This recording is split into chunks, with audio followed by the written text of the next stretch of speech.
Hello and welcome back to Cafecito Chat. And we have our favorite trainer here, Sierra Chick the Boom. And today we'd like to talk about our favorite thing. If we could only teach three habits, what would it be? And these habits are actually been narrowed down to mind, body, and soul transformation that are non-negotiable. So I love that hat, by the way. That's just, Thank you. I love it it too. looks amazing. It's a good So reminder. let's start with you, my love. What is the three My big three. non-negotiables? Yeah. This is something that I talk with my clients about a lot. First of all, before my head ever leaves the pillow in the morning, and these might be really basic, okay? This isn't, but it's hard to practice because they are so simple, and I feel like the simple thing basics are everything. So we're just gonna keep it real basic. Before my head even leaves the pillow, before I reach for anything, I open my eyes and I take a moment of gratitude. Before my feet hit the ground, I'm already thanking source myself for another day. Like I am thank you, I'm here. I am so grateful. And if I have the time, which is most of the time, I make enough time for this, is to really envision the day I want to have ahead and how I want to show up with my energy. And that's really hard sometimes. Personal training is very personal. It requires a lot of energy. So if I don't do this and I show up with funky energy, that's on me. And I don't want to be projecting that to anybody else coming into a space that's already intimidating. I don't have any interest in being an intimidating trainer, although I will push you. Okay, so gratitude number one. Number two is water before anything else. And I slip up with this one so much, like in the morning. So gratitude for your mind to get it right first, right? Water for your body because she just got done working a lot. She's a little dehydrated. You got to get refreshed and ready for the day before coffee, before anything else. Water, water, water. Do A you little add bit of anything fresh, to your water? not the first like 12 ounces. No. But after that, like creatine. Take my creatine and then I'll go ahead and have my coffee with collagen or whatever Can supplements you we share have. with us why you take creatine? Creatine is great for, well, a lot of women are afraid of it because they're afraid they're going to get bulky. And I'm like, babe, you have a driver's license. Are you a NASCAR driver? No. You can work out and take creatine and you're not going to get bulky. A lot of my looks are genetic, so I'm thicker. My quads show you're not going to get bulky unless it's like in your genetics and it's that's a conversation down the road. Creatine is really beautiful first and foremost for cognitive function. There are studies on Alzheimer's patients that they are using this on, dementia patients they are using it on, and they are seeing like increased performance of memory. So it's cognitive function first, muscle support second for me. So it will help retain water. So my after a workout, like, and you take it every day. So either whether I'm working out or not, what that does is it just hydrates my muscles. So it holds on to water. That's why people think you get bloated. When you take creatine, your body's just holding on to the water that it needs instead of flushing it out right away. So So do you load?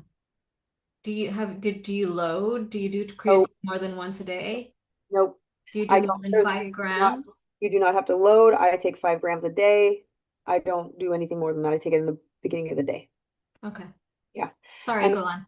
no, that's a great question, and I love talking about that with women because they're afraid of it, or like sometimes we just don't. What we don't know is a little bit scary. So like cognitive function first, muscle support and recovery second. Yeah. Because I do like 15 grams a day. Okay.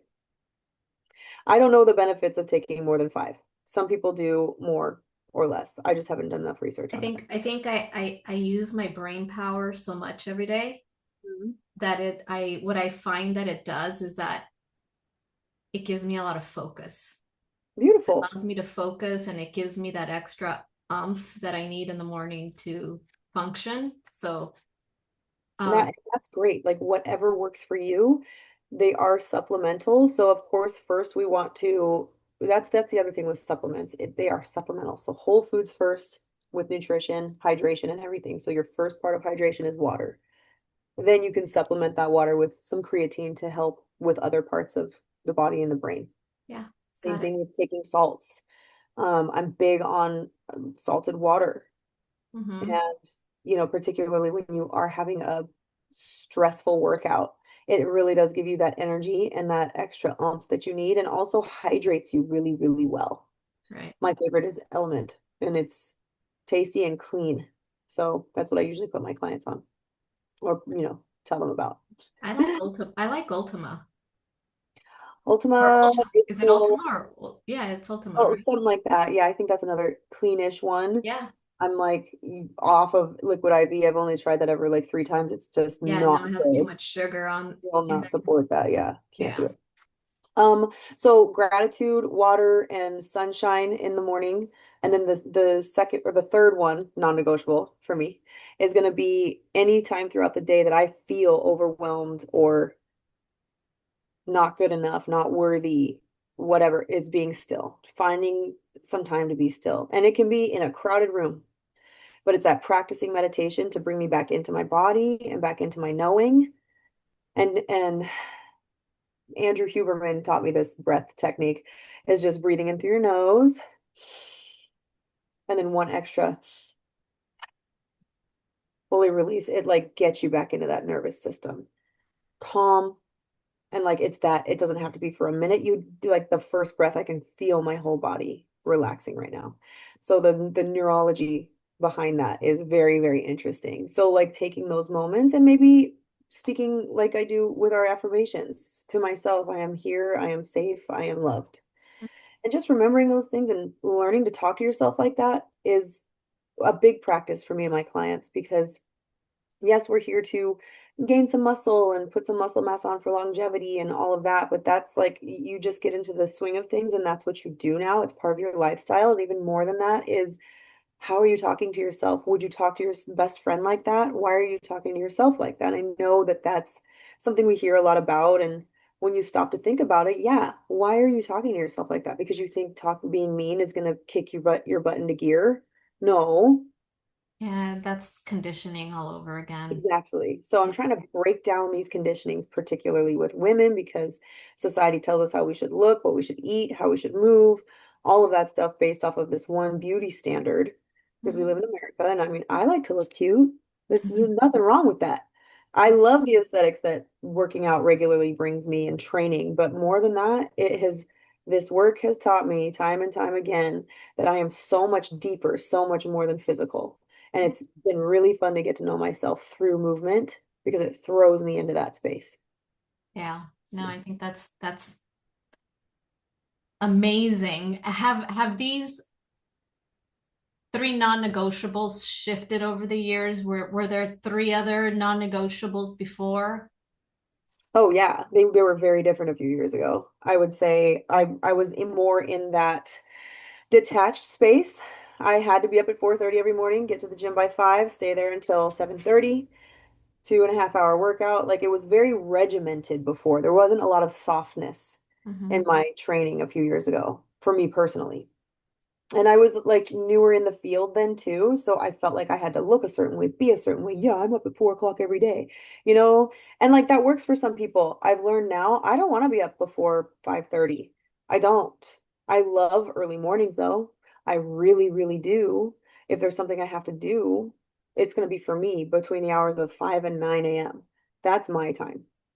And whether that means, yeah, my gym time is usually then, but yeah, whatever that looks like. I just need a little bit of a slower, softer morning for myself. But yeah, that was one of the big ones. Yeah. Yeah, I'm happy to hear that. That's such an upgrade, right? Because we do need our sleep and we still do need to balance things out. And it doesn't necessarily mean that at 4:30 in the morning, like your circadian rhythm isn't even complete with all of the different healing that has to happen overnight. Yeah, I mean, I was still going to bed at like 8. I was getting my sleep. Nothing would ruin my sleep. And that is too when I stopped drinking regularly. And by regularly, I mean like have a couple on the weekend. Like I very rarely drink anymore because when it started getting in the way of my training, I Hmm. got really pissed. Yeah. If I was working out hungover, I was mad at myself, but I would go anyway. I'm like, this feels like crap.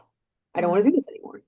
Mhm. So really grateful for that. Like I said, it's enjoying every version of myself up until now and like looking forward to the journey forward ahead, who I'm going to become because the even though those non-negotiables looked a lot different and felt a lot different then, it's led me into this permission to give myself to be soft. Yeah. I'm a soft girl for life. Like I don't want to And have to be. and when when you say soft, it doesn't necessarily mean soft in a mat that you can step on. No. It's soft with boundaries. For sure. Yeah. It's soft with but boundaries with myself too. I don't have to present as the strongest person in the room. I don't have to be the best of the best. Even though letting go of that was hard, now it's just presenting as, oh, now I'm being sought after in a Yeah. different way. In a way Yeah. that I tried to force before, where I'm not forcing it anymore. I know, isn't that beautiful? Yeah. And it's all in our conditioning too, because since grade school, right? We're always competing to be number one, like as if we're gonna get some sort of trophy. Dude. And I grew up with brothers, so like the moment in fifth grade when I couldn't beat the dudes at arm wrestling anymore, I was like, what am I gonna do now? Yeah, and Oh. my fifth grade crush beat me. I was like, he doesn't like me anymore. We know what this is over. I can't even deal with it. Yeah, I grew up with a bunch of guys too. And, in between, I had a brother too. So it was like two older cousins, one Mhm. younger cousin, and then my brother. And the competition was fierce. Yeah, It for was sure. hard. It was hard to compete with them, but that didn't stop me. And So, it's not even like they were trying to compete with me. It was in my mind that I mhm. had to meet them. Yeah. Well, yeah, because they're always beating you. Yes. I was They always always would getting get beat so up. mad. Yeah, getting beat up. They would get so mad. My older brother, anytime we get into a tussle, I would on my back, my feet in the air. He's like, "That's not fair." I'm like, "My legs are strong, and this is my weapon." That's right. I love that. We're so tenacious. Yes. But that's sometimes the only way. And I think I appreciate having to have had those difficult growing up moments with the boys because it actually made me street smart. It Mhm. actually allowed me to use all of my baby strength that I had in order to fight back. But Mhm. that's the key thing is that I learned to fight back. Mhm. I learned to fight back. I being the smallest one in the room has always been something that has never phased me because I have like this big, ginormous energy bubble that surrounds me. Um, so I was the small one and the fastest one, the smallest one, but the one who could always catch the ball, the smallest one, but who could always hit. And so it was so fun that the new people in my grade would always underestimate me and be like, look at her. Yeah. It'd be like, Uh-huh. "Mm." That's awesome. It's awesome being athletic like that. It is. It really is. And then it doesn't help. My mom was such a tomboy too, right? So growing Mhm. up, it was like a bunch of us, like my sisters were all tomboys. Yep. Yep. My kid's a tomboy. It's like Mhm. we nothing really phases us. We're just like, all right, this is where we're in. Let's do it. So I do Seriously. appreciate growing up that way. Yeah, and I carried a lot of pride with that. I'm tomboy like mentality. Status. Whatever, you're not supposed to say that anymore. I don't even know why, but I love that term because it's very near and dear to my heart. I took a lot of pride in that, and I don't, Yeah. whatever that came from, it carried on very far into my adulthood, and now I'm kind of letting that go, but I'm still very much tomboy-esque, but I I like don't my think kids. there's anything wrong with us tapping into our, the part of us that's that male energy, right? Oh yeah. Because we've got both of them and when we balance them out, it's whole. It's Like we are literally my favorite. 50% father, like what are we going to do? Negate our Right. fathers? Right. Yeah. We're awesome. I love Oh, that. period. I Period. love that. I think for me, my non-negotiables have really shifted over the years and really for me it has become that body mind soul piece where as I have continued to blend in and added to my practice this heart expanding practice, that's probably the thing that I go to bed with, like just expanding in and out of my heart and just allowing myself to surrender. Mhm. because my brain is like, that's the part that doesn't let me go to bed at 8 o'clock. My brain doesn't want to go to bed. My brain wants to keep thinking. I have an open head in human design, and it's like so much pressure to think things through, even though they're not mine and I shouldn't be carrying them. So my big practice going to bed is expanding through my heart and just surrendering to that peaceful moment where I allow my brain to just stop, like just stop. Yeah. And the only thing that interrupts it for me fully is connecting into my heart. And because my sleep has become disrupted, like every morning at 3:30, between 3:30 and 5:30, my body wakes me up. And it could be a dream, it could be anything, but I think it's when I'm doing some light sleeping that it just wakes me. And I just go back to that heart. Like it's my heart that puts me right back to bed. So for me, it's really that connection through the heart throughout the night that really is my non-negotiable. And that's, I think, like my soul piece that I really tap into. My other non-negotiable now is just moving my body, whether it is working out with you or the workouts that you've assigned me. Um, Walking, like I'm walking almost every day for at least 30 minutes to an hour. Yesterday I did a full hour, and wearing my 10-pound vest, just really forcing my body to work hard. Um, Early mornings, I'm not a big fan of them, but I am a fan of slow mornings. And that Mhm. is like the part of like my my mind work, I would say, is my heart. My soul work is really my slow mornings, because as a generator, like I just want to start working. Mhm. I have that worker bee instilled in me, and so I wake up in the morning. Unlike you, I'm not like giving gratitude for things, which I should. I'm going into, it's a new morning. I can start working. Which is great. It's a good quality, I think. But yeah. Well, I force myself to slow down though, Yes. I'm no Yeah. longer competing to, like, my sales jobs where I just wanted to go running because the day had started. Who can I beat today? And so my slow mornings are that really big non-negotiable now, where I just, That's amazing.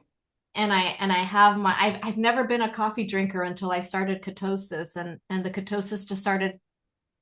I never craved coffee or chocolate. Those were the two things that I couldn't even. I love the way coffee smelled. It just didn't taste the way it smelled, and so it was just very.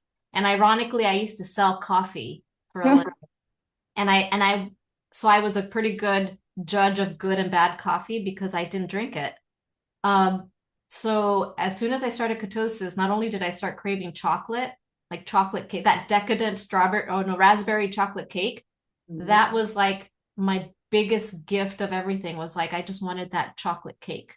Yeah. Um, and then coffee. So now I just sit and I drink my coffee. I put my hyaluronic acid in there. I put my collagen in it. I put everything because I just don't want to sit there and take it one at a time. And then just my supplements. So that's how my slow mornings start. Is just really focusing on having what I need to have in order to start my day right. And isn't there something so romantic about the ritual of spending time with yourself in a way that you can't rush? It feels like it feels complete.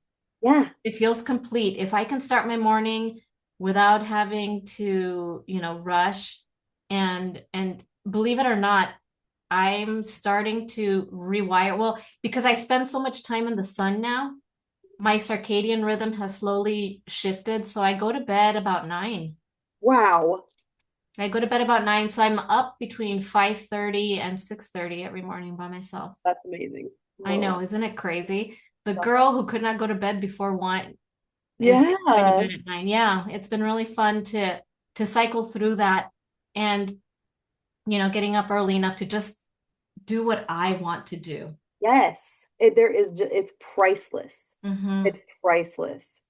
Yeah. I So mean, those are the non-negotiables that have come up from just these past 6 months of reshaping how I do things, and it's hard to get me out of my house, but I've started to do my walks in the mornings before it gets too hot, before even vitamin D is available. So I'm not just focusing on I need to get my vitamin D, right? Because I get a little OCD about the things that I need to get. And vitamin D is one of them because we're in the summer and this is how I'm preparing for the winter. So I feel like I have prepared more than enough this summer for winter. So I'm not going to be deficient. I may supplement, in the winter if it gets too crazy and I can't get out for that little window of vitamin D. But that's just another priority is being out in the morning, getting all the rays of the sunrise, and just getting all the benefits of that. That is, I wanted to speak to that because your circadian rhythm has a lot to do with the sunlight that you're getting within that 30 minutes of waking up. Yeah. That's such an important part because cortisol wakes us up typically. Mm-hmm. Mm-hmm. That's what gets us out of the dream state and back into awareness. And when you have that heightened cortisol, you get out into the sunshine, it's going to express that cortisol. So it's at its peak after like an hour when you wake up, and then the whole rest of the day it's coming down. So you can go Isn't in it amazing how our lives really revolve around biology, yeah. chemistry, physics? And I really regret not being more aware of that. I remember I did biology and I actually just really loved it. Mhm.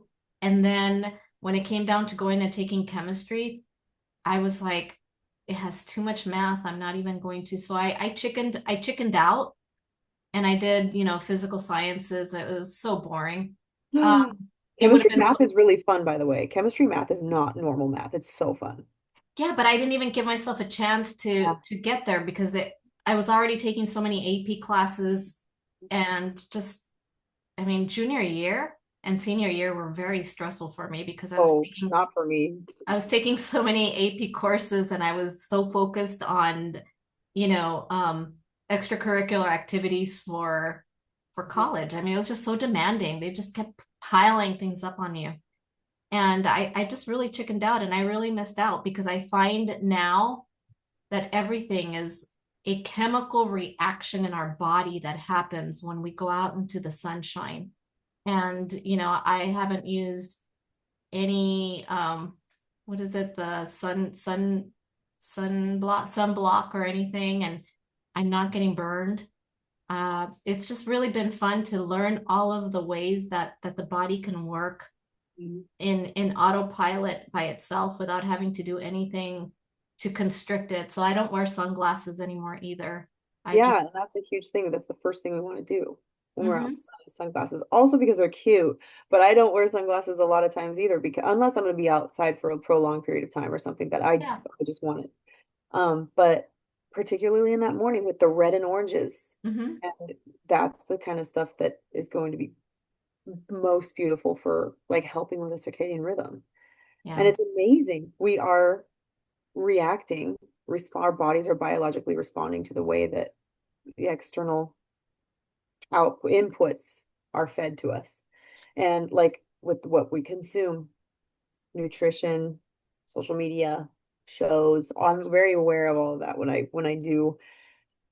And I'm like guilty. Like I have social media, well, because I'm like on there for getting ideas for work or for whatever, and Yeah. I don't really watch a lot of people's stuff. I don't, but I'm on there, sometimes scrolling, mostly prepping my own stuff. But it sucks an hour away at a time. And I'm like, what? Oh my God, I did one reel and it takes so long. But like, so anyway, just getting out of that space and getting outside is so helpful. And I've created like a space at my house now where I can go outside and do more work. And it's just like so, so, so helpful to be in nature Yeah. doing not natural things. Well, it is allowing yourself to be one with nature in Yeah. your own habitat too, right? Because why not? I love working Well, outside. I love that's like my little office in the corner where I can just, be a part of it and not have to be indoors with artificial sunlight or artificial lights and any yeah. And the quality of life just skyrockets with little things that you can, I mean, I feel so detached from materialistic, but I still love really beautiful things, and I'm not yeah. I'm not denying myself that because it's just everything is so woven in together when you stop to think about why you do things Yeah, and how it's you feel when you do beautiful. them. I love this conversation. Yeah. It's so funny how we can go off on tangents Oh my God. because of these non-negotiables and the why they're so important and the why we hold on to our rituals and being able to actually have them, Yeah. gives us so much back. Like And they're not time suckers. They're add-ons. right. And we're talking about things that are free. These Hmm. are not anybody anywhere can do these. It's Yeah. not something that's going to cost you a membership. It doesn't cost you, you know what I mean? Like these are practices that you can start immediately. Yeah, imagine all of the gadgets that we purchase that or that we Mhm. have purchased in our lifetime that are tucked away somewhere Mhm. that haven't been touched or used in such a long time, and yet we put such a big important like focus on I have to pay for this in order to use it. Right. And it substitutes real like opportunity to just get outside and do what we need to do. Period. And that's what capitalism will do. Yeah, well, it's that conditioning, the marketing that comes in and starts to play with our heads to confuse us or to add value in places where there really is zero value. Right. Right. So I love this conversation. I hope that everyone else enjoys the conversation. And please feel free to add on to what your three non-negotiables are, because we would love the feedback. We'd love to hear from you.